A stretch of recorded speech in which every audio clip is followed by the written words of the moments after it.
আচ্ছা ভাই, মাহমুদুল্লাহ রিয়াদ কি চেয়েছিলেন আজকের ম্যাচে? মানে তিনি গত দিনেও ভারতের সঙ্গে বাংলাদেশের ম্যাচে বাংলাদেশের রান রেটটাকে তলানিতে নিয়ে গেছেন এবং তার ওই খুবই খুবই খুবই বাজে ব্যাটিং বাংলাদেশের রান রেটটাকে অনেক পিছনে নিয়ে গেছে। সেই জন্য বাংলাদেশ দলকে আজকে এত ব্যবধানে জেতার মতো রান রেটের সামনে নামতে হয়েছে।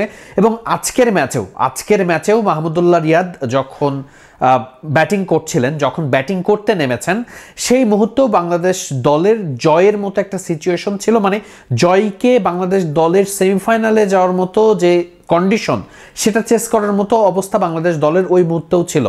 তাওহিদ হৃদয় আউট হয়ে যাওয়ার পরেও মাহমুদুল্লাহ রিয়াদ এবং সেট ব্যাটসম্যান লিটন কুমার দাস, এই দুইজন যখন উইকেটে থাকেন তখন সেই জায়গায় 3 ওভারে 13 থেকে 13.5 বা 14 মতো রান তোলাটা কি খুব বেশি আপনি কঠিন? আচ্ছা, আমি ধরেই নিলাম যে কঠিন, কিন্তু আপনি চেষ্টা করবেন না? যেখানে এই ম্যাচ ওই 3 ওভারে 40 রান করলে আপনি কোয়ালিফাই করে যাবেন সেমিফাইনালে, সে জায়গায় আপনি চেষ্টা পর্যন্ত করবেন না? আপনি একটা ওভারে আপনি টুকটুক করে খেলবেন, একটা মাত্র বাউন্ডারি মারবেন, তাও 4, তাও গ্রাউন্ড শট খেলে আপনি চেষ্টা করবেন না মাহমুদুল্লাহ রিয়াদ?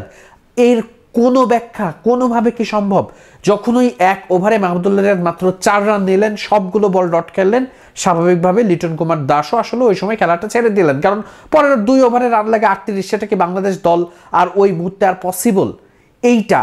এইটা বাংলাদেশ আসলে কি খেললো? মানে লিটারেলি বাংলাদেশের বোলিং লাইন আপ আজকে যেই বোলিংটা করেছে অবিশ্বাস্য। আফগানিস্তানের উইকেট পড়ে নাই, আফগানিস্তান শুরুতে তাদের দারুণ ব্যাটিং করেছে, তারা উইকেট ধরে রেখে পরে রানটা এক্সেলারেট করবে, কিন্তু বাংলাদেশের বোলাররা এতটুকু চান্স দেয় নাই।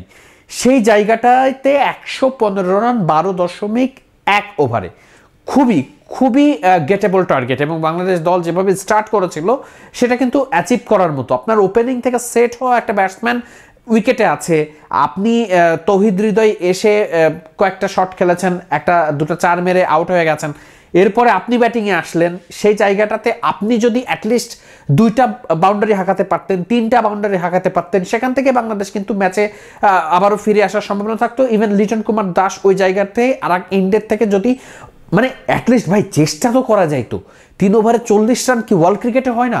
অজস্র হয়, অহরহ হয়, প্রতিদিন হয়। এটা আপনি চেষ্টা করলেন না।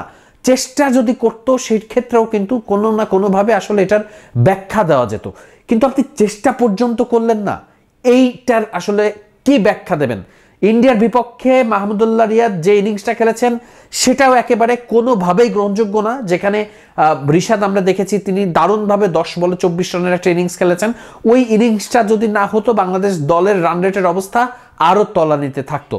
কিন্তু আজকের ম্যাচে যেই জায়গাটাতে বাংলাদেশের সরাসরি সেমিফাইনালে কোয়ালিফাই করার মতো অবস্থা, সেই জায়গাটাতে এই ধাঁচের ব্যাটিং মাহমুদুল্লাহ রিয়াদ ঠিক কিভাবে করতে পারেন? তিনি যখন ব্যাটিংয়ে নামেন তখন 18টা বলে বাংলাদেশ দলের রান দরকার 40 রানের মতো।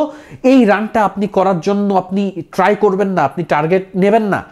এটা কোনোভাবেই মানার মতো না। এবং আমার মনে হয় যে এই ধরনের ব্যাপারগুলো জবাবদিহিতা থাকা উচিত। যেখানে আপনার দেশকে আপনি রিপ্রেজেন্ট করছেন, আপনার দেশের T20 বিশ্বকাপের সেমিফাইনালে ওঠার মতো একটা সিচুয়েশন তৈরি হয়েছে বিভিন্ন সমীকরণ মিলিয়ে, সেই জায়গাটাতে আপনি কোনোভাবেই চেষ্টা করবেন না। এটা কোনোভাবেই গ্রহণযোগ্য না। মাহমুদুল্লাহ রিয়াদ, আমি জানি না ক্রিকেট বোর্ড আসলে ঠিক এই ব্যাপারগুলো, টিম ম্যানেজমেন্ট এই ব্যাপারগুলো কি ব্যাখ্যা নেবে, কিন্তু দেশের কাছে নিশ্চয় করে আসলে জবাবদিহিতার কিন্তু জায়গা রয়েছে, দেশের মানুষের কাছে জবাবদিহিতার জায়গা রয়েছে। মাহমুদুল্লাহ রিয়াদ কি সেই প্রশ্নের উত্তর দেবেন? মাহমুদুল্লাহ রিয়াদের কাছে কি সেই প্রশ্নের উত্তর আছে? ওয়াহিদ মুরাদ, মিডফিল্ড।